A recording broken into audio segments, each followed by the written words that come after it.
Capture the passion. I have here with me a teacher, a wonderful individual here at Rio Hondo College. Her name is Jasmine Rodriguez. Jasmine, why don't you introduce yourself to the group? Hello, my name is Jasmine Rodriguez. Like Alex said, I'm an instructor here at Rio Hondo College. I teach English and reading.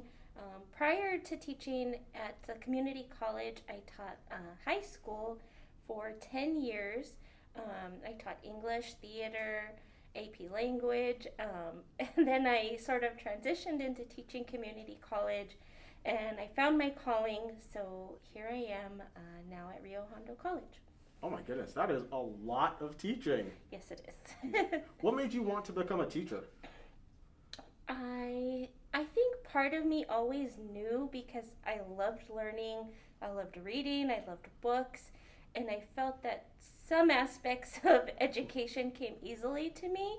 And it wasn't until I was in college and I was forced to declare a major, and I talked to one of my professors, and I said, if I major in English, do I have to become a teacher? And he said, why wouldn't you want to be a teacher? You get summers off. And I thought, that's what I want to do. No, but I kind of knew that's what I would always do, and I just, I found myself here, so I'm actually really happy and excited to be here. Cool. So I'm glad that you sort of found your joy early on, you wanted to do it. In terms of sort of your teaching style, how do you approach teaching? How do I approach teaching?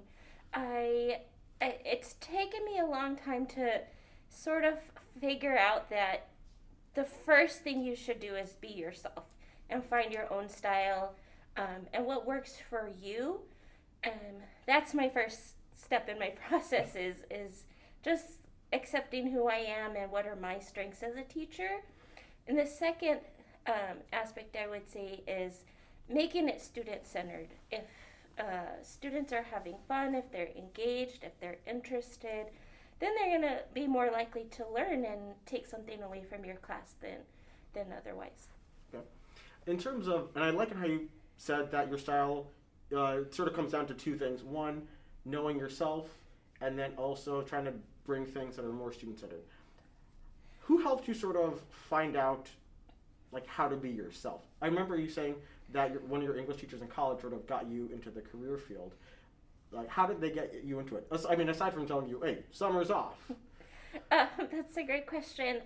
First, it took a lot of years of mistakes and struggle and trying to fit into other people's styles before I learned those lessons. So just get time and experience. But yes, I would say that along the way, I did have a couple of, if you want to say, mentors who sort of guided me. And seeing other teachers who were just joyful and enjoying what they were doing and sort of leaning into that joy instead of leaning into it's just a job where you show up and you leave when the bell rings. Oh yeah, like those people who just go in like, I don't know you after 3:05 p.m. Do not talk to me. Do not email me. Anything like that. But you also mentioned that you sort of took a couple years to sort of figure out who you were, making some mistakes, and that thanks to some mentors, you sort of got a better idea of how you want to do your style.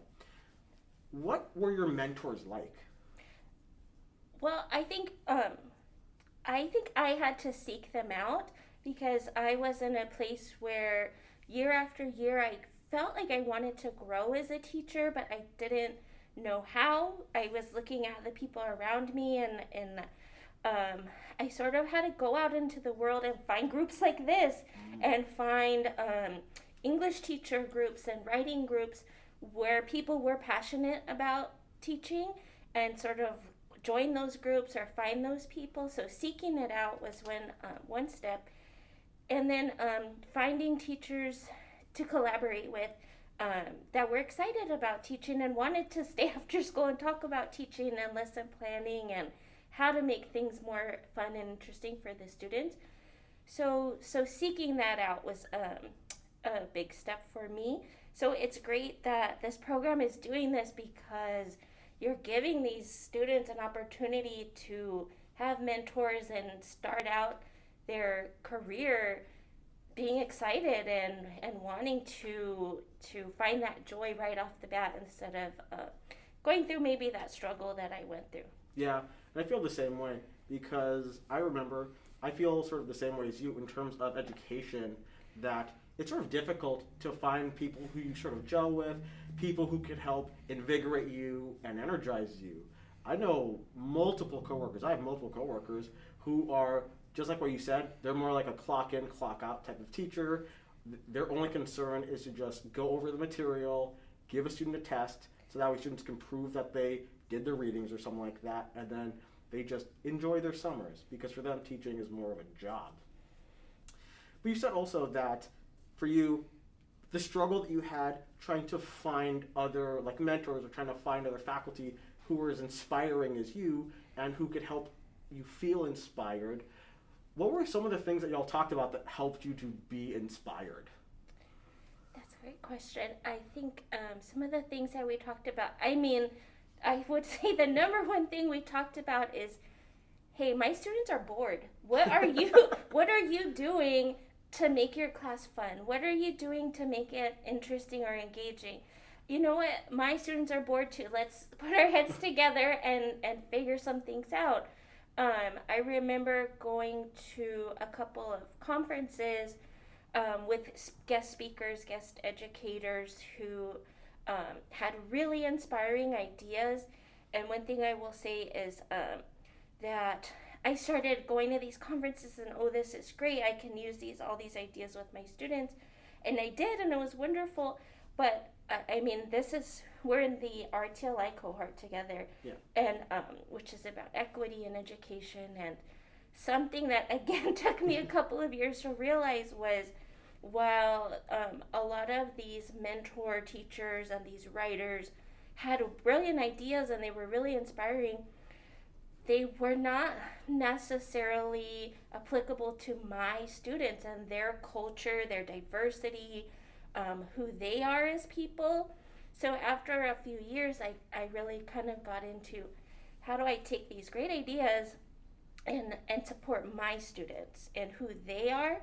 And so I'm sort of still in the process of doing that, but I think just shifting that mindset has made a huge difference in my teaching, because students can see themselves reflected in what I'm teaching. They see themselves in the curriculum, and they feel more supported that way. So that was another sort of a big shift, mental shift, teaching shift that I went through. I'm still going through, but Yeah, right? It's like one of those things, right? Teaching, just like education, it's always this continually changing process. And I'm also glad that you sort of mentioned, give a shout out to RTLI. That is the Rio Teaching and Learning Institute. It is a faculty collaboration project here at Rio Hondo College. Personally, one of the things I've really benefited from, aside from being able to meet you and get to like talk with you during like Zoom sessions and before COVID hit, being able to like talk on campus about issues of diversity and equity, one of the things I've also found really beneficial about it is to talk with faculty outside of our disciplines. yes. Because I really like how you said that the one thing you sort of talk about with your colleagues is students are bored, and how do we say things and teach them things in a way that's more engaging to them. Yes. In terms of how to get your students energized, because I know that you said that you try to find more relevant examples, you find readings that they might like to read from. What impact has your style had on your students? I think I don't want to give myself too much credit because Oh no, hey, that's okay. This is a hard job. You give yourself credit. I think one impact that I've seen is that, and I think we've all been through this, where we have a few students who are outgoing and a few students who just, they want to be there and they want to participate.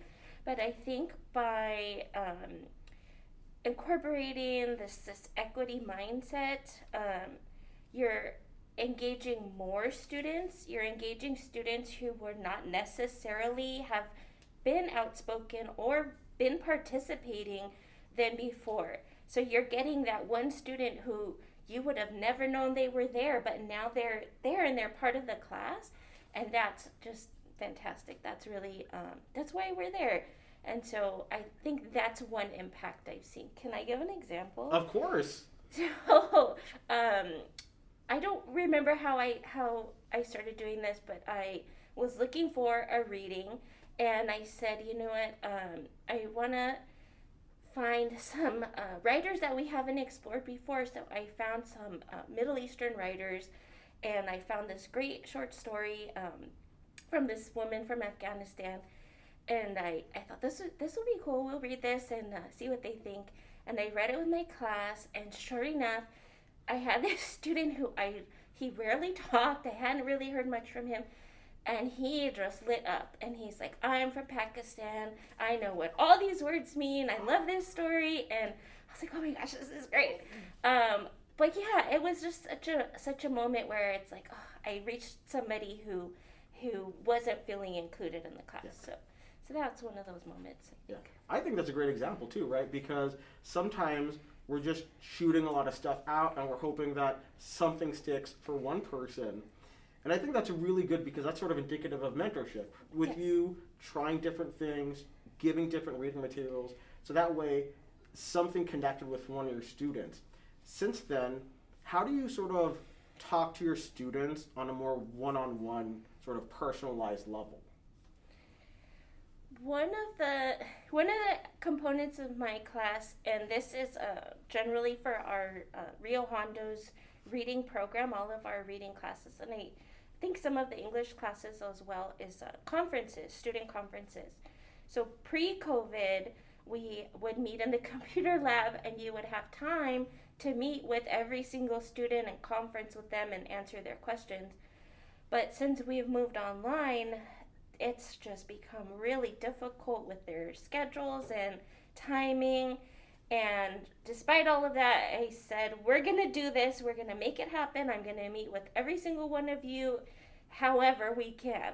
And so we just finished our first conference last week, and it's really been just an experience where it's like, oh, this is who you are. This is what you look like, what you sound like, and this is what you have questions about. And so being able to have that 15 or 20 minutes with them and get to know them, I think is really powerful and really impactful. I hope it is for them. For me, it is.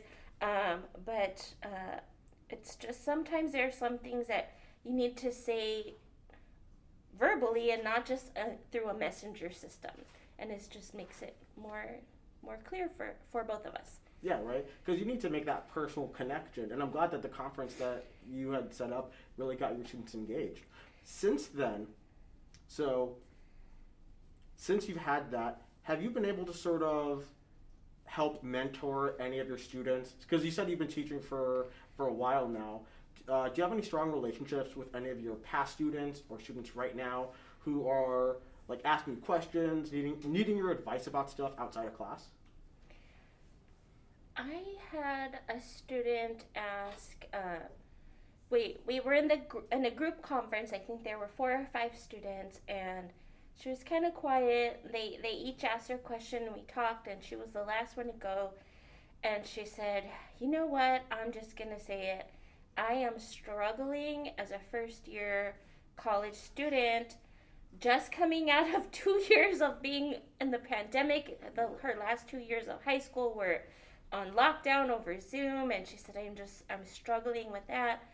And so it was like, I think you had mentioned in our prior conversation that it was just one of those moments where everyone in the group just jumped up to support her and said, hey, you can get through this. We've all struggled as freshmen. And we went into some specifics.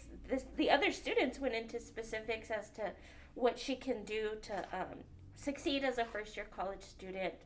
And so I think now that you mentioned it, I'm going to reach out to her one-on-one and kind of see how she's doing. But I think that just opened a door for sort of we could mentor her through that first year, through those first-year struggles, which are already hard pre-pandemic. Now it's a different, but yeah, I think that would be a good opportunity. Yeah, and I think that's a really good thing too, because at least for multiple community colleges, at least, I know that several community colleges have first-year student programs. to help support students during their first year of college. Because I think you're right. Like you alluded to earlier, yeah, we had a conversation because I did have a student last semester. It was her first semester in college ever after all this COVID stuff, and she pretty much was crying in my class because she had felt so overwhelmed. And were it not for being in the classroom or having great support from her classmates going like, hey, no, forget that, don't worry, like we're gonna help you get through this. Here, join my Discord server, we'll talk. Or like, let me give you my phone number, we'll text. If you need anything, let me know.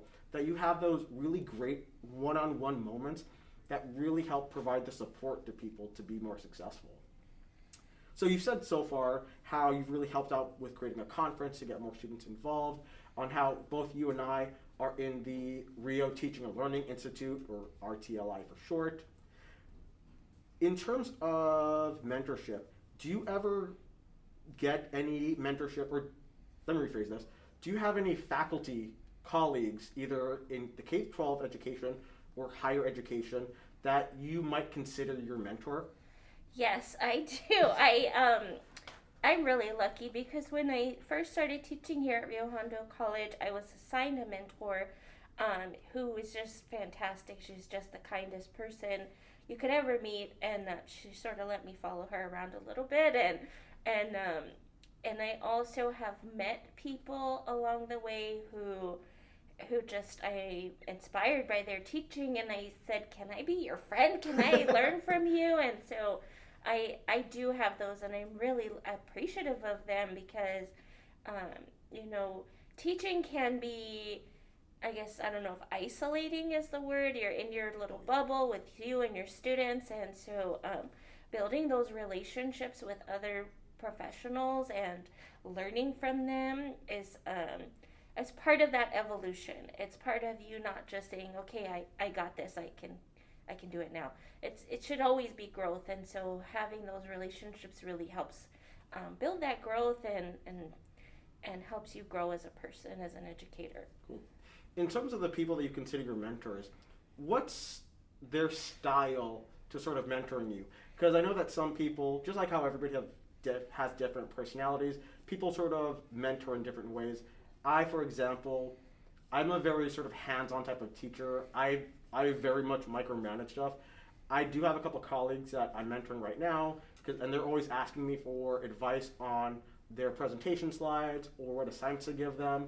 And I feel bad because I think I'm the worst mentor. I will nitpick everything. I'm the worst kind of teacher because I nitpick everything. So in terms of how I mentor, I tend to be very hands-on and evaluating things because that's a bad habit I have. In terms of you, what are things that you look for in a mentor? What do you look for in people to support you? What do I look for in a mentor? I look for other educators who have their own style, whose students are engaged, but also whose classes are not necessarily easy. There's some level of rigor. So their students are not only engaged, but they feel challenged. That's what I'm always striving for. So that's what I look for in a mentor. Also that focus on student-centered learning, which is funny that you asked that question because my mentor, my assigned mentor here at Rio Hondo College, completely student-centered, very kind and compassionate with her students.